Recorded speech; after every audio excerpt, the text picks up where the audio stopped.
Hello everyone, very warm welcome to law point channel. बच्चों, आप सभी का स्वागत है इस चैनल में। आज हम लोग ये देखना चाहते हैं कि जो कुछ बच्चे होते हैं जो सिर्फ बीएचयू से ही लॉ करना चाहते हैं और कुछ बच्चे होते हैं सिर्फ डीयू से ही लॉ करना चाहते हैं। और लेकिन अभी क्या हो गया कि आपने सिलेबस देखा पीजी का, इस बार बीएचयू सीयूटी पीजी के तहत हो रहा है, जबकि डीयू अपना एग्ज़ाम अलग ले रहा है।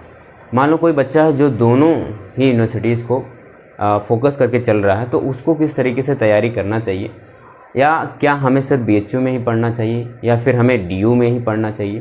तो क्या इसका क्या एक सही जवाब है, क्या एग्जैक्ट जवाब हो सकता है, उसी पर हम लोग आज चर्चा करेंगे। और ये भी हम लोग देखेंगे कि सिलेबस को मिलाते हुए आप क्या दोनों को प्रिपरेशन एक साथ कर सकते हैं, उस पर भी हम लोग फोकस करेंगे। ठीक, तो बच्चा आज टॉपिक यही है, हम ये कह लें कि बीएचयू वर्सेस डीयू। ठीक, अब बच्चे यहाँ से अगर आप लॉ करना चाहते हैं,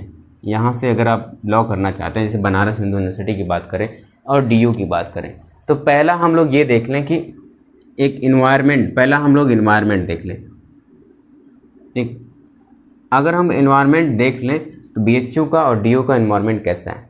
बीएचयू में देखेंगे बच्चा, इन्वायरमेंट स्पिरिचुअल सा है। आप गाँव से आते हैं, मिडिल क्लास फैमिली से आते हैं, तो आप पाएंगे कि जैसा माहौल आपके गांव वगैरह में रहा या मिडिल क्लास फैमिली में रहा, वैसे ही स्पिरिचुअल माहौल यहाँ रहता है पूरा। यहाँ आपको इसमें इसी में बीटी में बना हुआ है पूरा, मतलब कि मंदिर वगैरह इसमें सब बने हुए हैं। ऐसा बाकी सारा बगीचे टाइप का पूरा वो है ना। मतलब ऐसा नहीं कि सब बाग है, लेकिन ऐसा है कि बगीचा पूरा। अभी आप देखेंगे कि जितना टेम्परेचर बाहर रहता है उससे 6-7 डिग्री कम ही रहता है पूरा, एकदम मतलब देखने में बड़ा मनोहर लगता है। इस तरीके का एनवायरनमेंट है। क्लियर बात। अच्छा, दूसरे तरफ डीयू में देखें बच्चा, तो डीयू में ऐसा है कि यहाँ पूरा भी बिल्डिंगें जो हैं एकदम अच्छी शानदार बिल्डिंगें बनी हैं, बड़े बड़े कमरे बने हुए हैं। तो यहाँ बच्चा ये कहें कि थोड़ा सा मॉडर्नाइजेशन है। ठीक, तो यहाँ आपको बड़ी बिल्डिंगें अच्छे ये सब मिल जाएंगे। ऐसा नहीं कि बीएचयू में ऐसा नहीं, जो अभी बिल्डिंगें बन रही नई उसमें भी ऐसी चीज़ें बन रही है ना। जो पहले बनी हुई हैं वो भी मोर देन सफिशिएंट हैं, उसमें कोई बात नहीं है।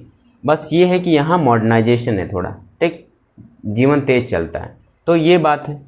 बाकी आप वहाँ सुप्रीम कोर्ट से, हाई कोर्ट से अभी मन करे तो आप वहाँ भी जा सकते हैं। तो ये इन्वायरमेंट को लेकर इसमें फ़र्क है। ज़रा दूसरी पॉइंट देखते हैं। दूसरा बच्चा पैसे को लेकर है ना, इनकम को लेकर है, या फिर कहें खर्च को लेकर है ना, खर्च को लेकर है।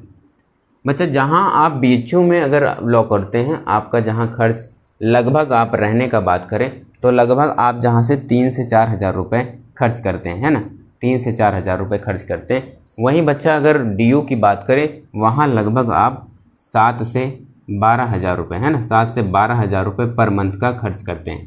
ठीक, ये डिफरेंस है। क्लियर बात। जहाँ आप इतना बीएचयू में 3 से 4 हज़ार रुपये खर्च होगा, वहीं बच्चा वहाँ कितना खर्च हो जाएगा आपका, 7 से 12 हज़ार रुपये।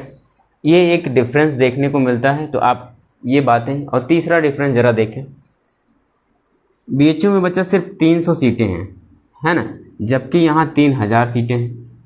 ठीक, तो एक लार्ज गैप ये देखने को मिलता है बच्चा। यहाँ तीन तरीके से डिवीज़न है, CL1, CL2, CLC1, CLC2 करके है। वहाँ अलग अलग समय पर क्लासेस चलती हैं, तो एक ये डिफरेंस आपको देखने को मिलता है। ठीक, तो यहाँ 300 सीटें, वहाँ 3000 सीटें। अच्छा, चौथा डिफरेंस क्या है। चौथा डिफरेंस बच्चे यहाँ ये देखो, यहाँ पेपर जो होता है आपको हिंदी में मिल जाता है, लेकिन यहाँ पेपर आपको इंग्लिश में ही मिलता है। ठीक, अच्छा, ये बातें हो गई। ज़रा देखें यहाँ जुडिशरी की बात करें बच्चा, तो यहाँ आप देखेंगे बीएचयू में जुडिशरी में लोग ज़्यादा होते हैं। ठीक, जज यहाँ से लोग ज़्यादा बन के निकलते हैं। बनारस हिंदू यूनिवर्सिटी, इसका नाम ही है जजेस फैक्ट्री। ठीक, एक समय था जब 50% वैकेंसियाँ, मतलब अगर 40 वैकेंसी आती तो 20 बीएचयू के हो जाते थे, लेकिन अभी थोड़ा इनका लो हो गया है। ठीक, अगर वहाँ बात करें डीयू में बच्चे, डीयू में थोड़ा ये है कि आप कंपनी वगैरह में काम कर सकते हैं। ठीक, कंपनी में लगभग ये हम बात करें 20 से 30 हज़ार रुपये में आप वहाँ अगर LLB कर लेते हैं तो काम कर सकते हैं, या फिर आप प्रैक्टिस भी शुरू कर सकते हैं, या आप जैसा सोचें उस तरीके से काम कर सकते हैं। यहाँ भी अगर आप कर लेते हैं तो लगभग आप यहाँ से भी 15 हज़ार के आसपास इतना आप पर मंथ का कमा सकते हैं। मतलब कि LLB करने के बाद आप शुरुआत में प्रैक्टिस में पैसा कम मिलता है, या फिर आप यहाँ पे कंपनी ज्वाइन करेंगे, हालांकि यहाँ कंपनियाँ तो नहीं आती उतनी, कभी कभार। इस बार TCS आई थी जिसमें से लगभग 23 लोग हुए थे, उसमें से 3-4 लोग थे जो LLB के थे, बाकी BLLB के लोग थे। क्लियर बात। तो ये बच्चा एक तो ये हो गया उसका, ये तो उनका वो हो गया कि कैसे कैसे है। अब बात करते हैं बच्चा सिलेबस को भी लेकर। मालूम कोई बच्चा चाहता है कि हम दोनों ही यूनिवर्सिटी में पढ़ें, ठीक, वो चाहता है कि हमारा एडमिशन किसी में भी हो जाए, तो अब उसको देख लेते हैं उसके लिए क्या करना पड़ेगा। अगर वो चाहता है कि हमारा एडमिशन दोनों ही यूनिवर्सिटी में हो जाए, तो देखो BHU का बच्चा आपने देख लिया कि ये तो CUET PG में जा रहा है, CUET PG में, जबकि DU ने तो अपना अलग रखा है।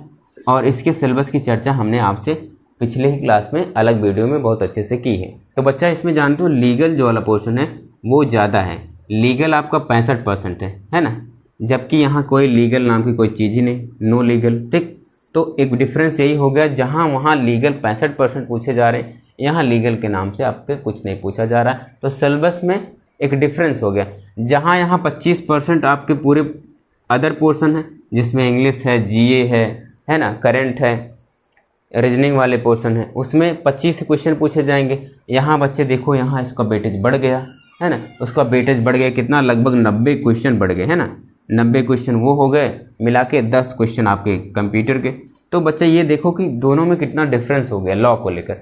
अगर सिर्फ आप इसको फोकस करते हैं BHU में, तो फिर आप लॉ पढ़ना छोड़ देंगे, ठीक। अगर आप दोनों ही फोकस करके चल रहे हैं, तो आपको लॉ पढ़ने के साथ साथ बाकी CUET का जो सिलेबस है उसको पढ़ लीजिए और लॉ पढ़ लीजिए, तो आप दोनों जगह अपना मतलब अपने आप को कम्पीट कर सकते हैं, तैयार कर सकते हैं इस एग्ज़ाम को देने के लिए। तो देख रहे हो बच्चे, दोनों में ही गैप ज़्यादा हो गए, ठीक। ये बात समझ में आ रही है आपको, है ना। तो आप इस तरीके से इसको देखकर समझकर आपको जो उचित लगे, जैसा लगे कि मुझे दोनों यूनिवर्सिटी के लिए प्रिपेयर करना है, तो आप दोनों में कर लीजिए। आप या चाहते हैं BHU से ही करना है, तो ये वाले सिलेबस आप देख सकते हैं, ठीक। चलो फिलहाल आज के लिए बस इतना ही। आप थोड़ा सा इस पर मंथन करेंगे और देखेंगे कि क्या चीज़ें कैसे चल हैं, उसके बाद आप क्या करेंगे डिसाइड कर लेंगे। और उसके बाद DU के फॉर्म भी एक्सटेंड हो गए हैं, उसको भी भर सकते हैं, और BHU के तो अभी शुरू ही हुए हैं। क्लियर बात। तो आज के लिए बस इतना ही, मिलते हैं आपसे अगली वीडियो में।